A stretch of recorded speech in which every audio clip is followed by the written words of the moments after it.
the motherland, you're fucking dead. Like, you gotta watch your back, I'm telling you. Sorry, I'm black. I'm not gonna drink nothing. I don't drink. Here, no drink. No. Look here. Digo. I eat the ramen. Very good. I'll cash it. I'll eat the ramen.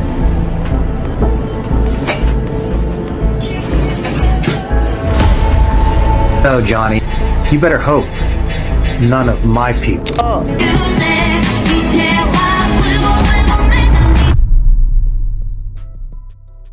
Johnny Somali's troubles have spiraled into a storm that seems to worsen with each passing day.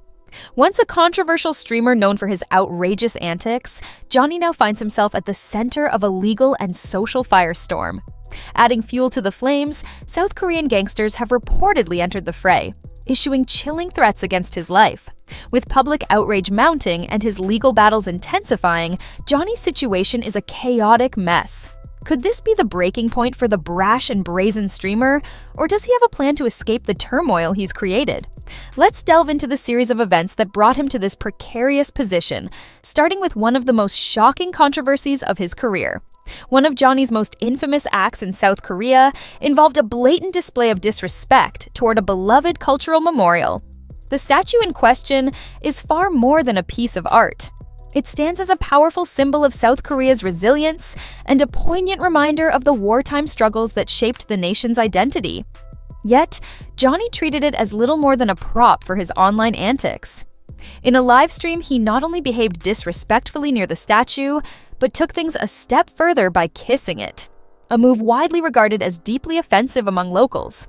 As his chat lit up with reactions, Johnny laughed off the outrage, oblivious or indifferent to the cultural weight of his actions. For many South Koreans, his behavior was nothing short of an insult to their heritage and a mockery of their history. But Johnny didn't stop there. At a local restaurant, his antics reached new heights, or depths.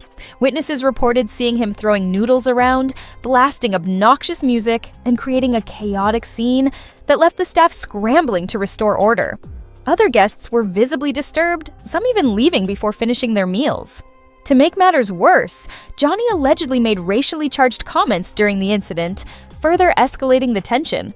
The backlash was swift, with authorities slapping him with multiple charges, including assault and drug-related offenses.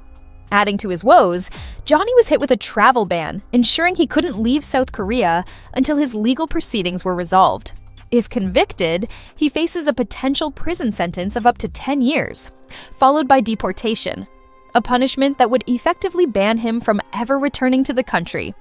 The restaurant debacle, however, is just the tip of the iceberg. Authorities are also investigating other incidents, including his alleged misuse of deepfake technology and his disrespect toward cultural statues. If additional charges are brought against him, his prison sentence could extend to nearly 3 decades. It's a grim prospect, and one that suggests Johnny could remain entangled in South Korea's legal system for years to come. Amid this legal quagmire, Johnny's attempts to escape the country have only added to the drama. In a widely circulated video, he was seen outside the U.S. Embassy in Seoul brandishing a purple emergency passport. Unlike the familiar blue U.S. passport, this temporary document is issued in cases of loss or confiscation and does not override travel bans or legal restrictions. Johnny's smug demeanor in the video suggested he believed the passport was his ticket to freedom. However, legal experts quickly pointed out that his confidence was misplaced. South Korean authorities have made it clear that Johnny isn't going anywhere until his trials are concluded. As if his legal and social troubles weren't enough, Johnny has now attracted the attention of South Korea's underworld.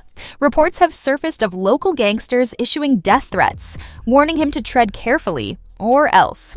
In one particularly chilling message, a figure claiming to be affiliated with the Yakuza condemned Johnny's behavior, hinting at severe consequences if he didn't stop provoking people. "You've pissed off a lot of the wrong people," the man warned, implying that Johnny's actions had ruffled feathers far beyond South Korea. Another threat came from a Korean-American gangster who boldly stated that Johnny's life would be in danger no matter where he went, whether in Los Angeles or the motherland. These threats underscore the extent of the outrage Johnny has provoked, not just in South Korea, but among Korean communities worldwide. In an attempt to salvage his reputation, Johnny issued a public apology. However, the statement was widely perceived as insincere.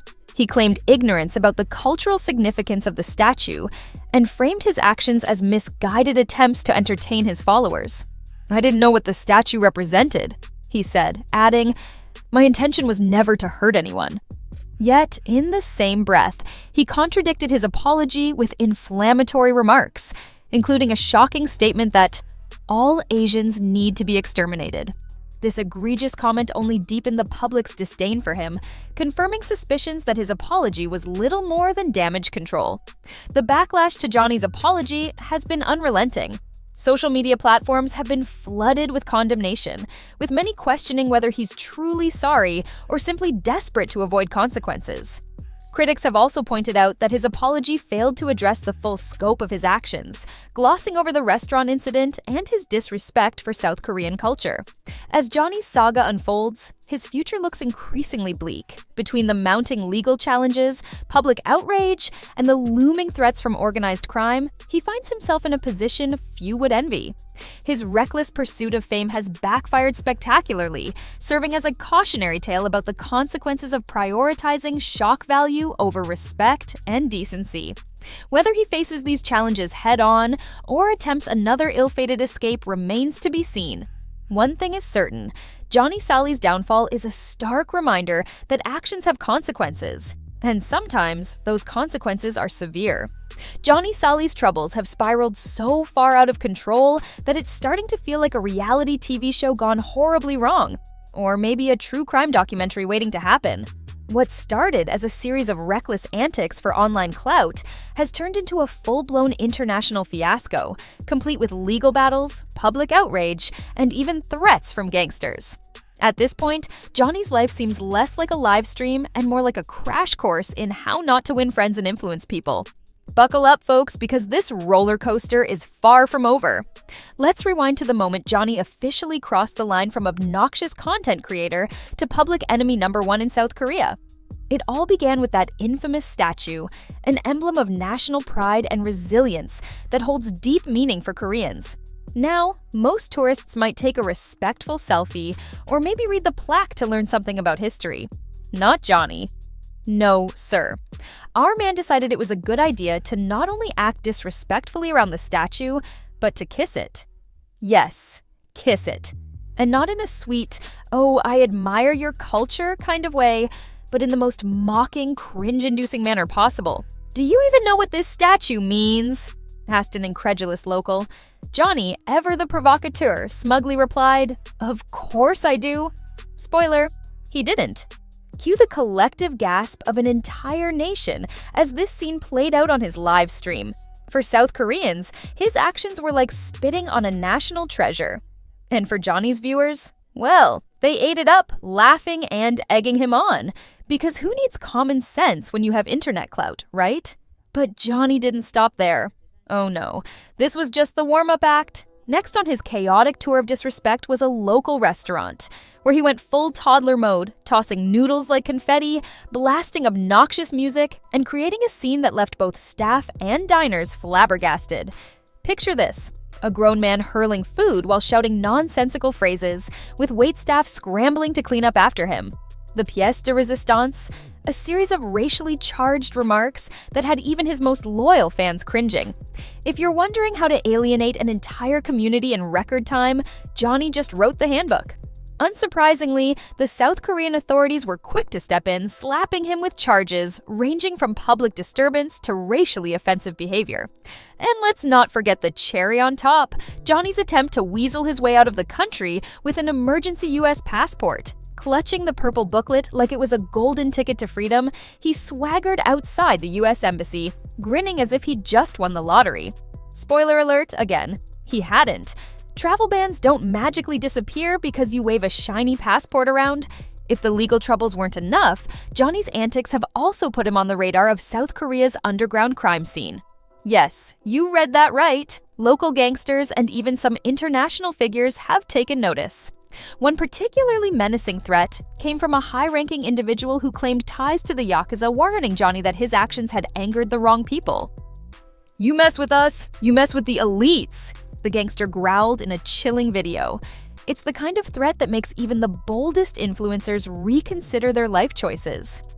Well, most influencers. Not Johnny, apparently.